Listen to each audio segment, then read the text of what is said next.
Yes, what's going to be a really quick shit vid. Quite a bit to get through. Scummer apparently after Tyler Adams, which is a bit mental, innit? Apparently they've always been interested in him when he were at Leipzig or wherever the fuck he was. But because they wanted Phillips, didn't they, as well from us? But obviously he went to Man City. I can actually see that as a bit of a reasonable thing, really. They want to bolster midfield a bit, don't they? They'd probably get him for a reasonable price, really. We paid 15 million for him, didn't we? They've got Casemiro, aren't they, or whatever, and McTominay is absolute dog shit unless he's banging in goals, 10 a penny against us. So yeah, that'd be a bit mental, wouldn't it, already if they're getting touted up, but you would imagine that'd be in summer anyway, but even if the water come in. But I reckon his stocks rose quite a bit, 15 mil. I'm not saying we're selling him here, by the way. But yeah, I dread to think how much he'd be worth. I don't really know now thinking about it. Although in his current state, depending on where we end up in the league, you know, it might be a bargain, you know. So, and on to that. So over the past 3 seasons, I just read an article. Over the past 3 seasons, 20 managers have been bombed mid-season. Not the words of the article, but the words that I've taken from it. So 20 managers have been sacked mid-season, and only 9 of the 20 did the new manager manage to finish higher than where the old manager left them. So if they left him at 17th, they never went higher than 17th. If they left him at 12th, they never went higher than 12th. If they left him at 19th, no. But that's not surprising, is it? In reality, it's like, you know, so half the managers finished higher.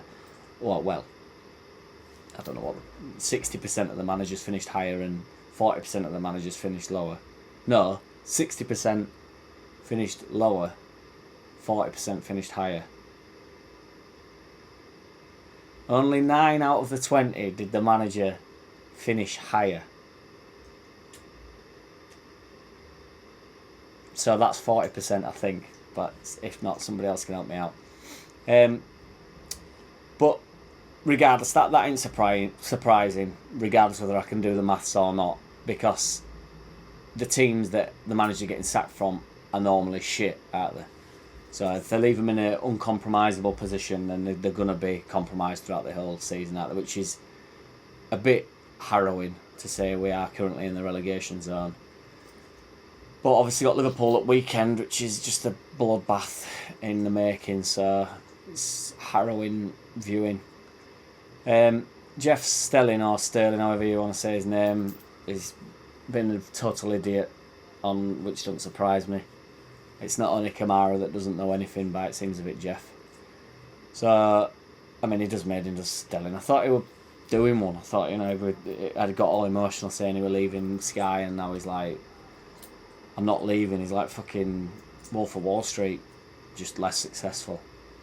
But he said, so I don't mind this. So he said Bielsa, you know, Bielsa's available, but he does everything a bit tongue-in-cheeky, doesn't he? But it's just a bit like, he just does made him.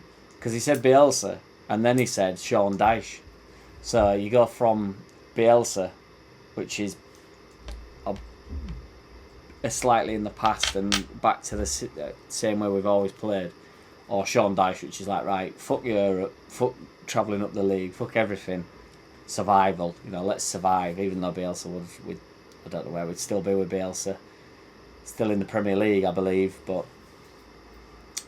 and we'd be trying to actually go out and win games, and he demands a certain amount, but I don't think Bielsa would actually come back, even if asked, so, and I don't think the board will have the balls to go back on what they've said, that, you know, this contingency plan. The thing is as well, if you go to Sean Dyche or whatever, the board have given up there. They've just said, whoa, like fucking hell, no, because I bought into this is what we're trying to build, and we're trying to play this type of football, and not even so much just the type of football, but just drafting in, you know, Sean Dyche is, I mean, he does my head in for a start off. Although on Monday Night Football, he actually came across alright, but, you know, I used to take piss out of his voice and that, just get some of my tits.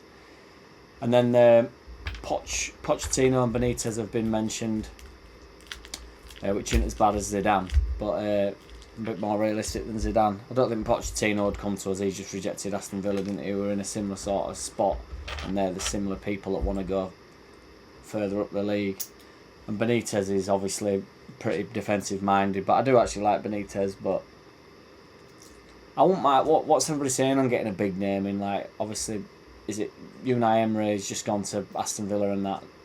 would somebody be up for like a big name like that, or do you think the board would keep going with like these unearthed people? Like I think Marsh is also coming due to 49ers and stuff, and how much control they seem to be had.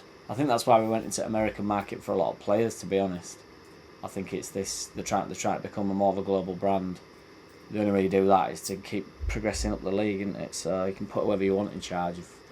If you get championship, no one gives a shit. So yeah, a quick shit vid. What's everybody saying? Had a good day. In a bit. JackCity, bitch! JackCity, bitch! JackCity, bitch! JackCity, bitch! JackCity, bitch! JackCity, bitch! JackCity, bitch! JackCity. Hey!